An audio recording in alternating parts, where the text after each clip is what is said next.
Endi shu narsadan keyin ham akkumulyatorni o'g'irlatib qo'ysa bilmadim. Ko'rib turgan Labo mashinalarining bizga kelganda shu holatda edi va biz shu holatga keltirdik. Butkamiz bo'yi 1.60 va biz bunga 5 stik alkafonni qilib berganmiz.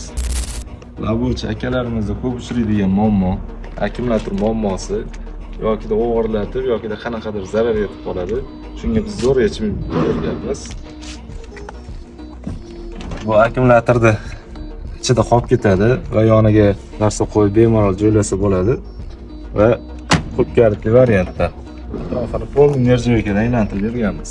Orqa qismiga himoya bamperini o'rnatib berganmiz va bu bamperdan ichkari tarafga chiqish uchun foydalansa bo'ladi. 200 kilogacha ko'taradi. Bu mijozimizga maxsus qulf kaliti furnitura qilib berganmiz. Bu mashinamizning orqa qismiga keladigan bo'lsak, ichki tarafiga mokriy asfalt rangdan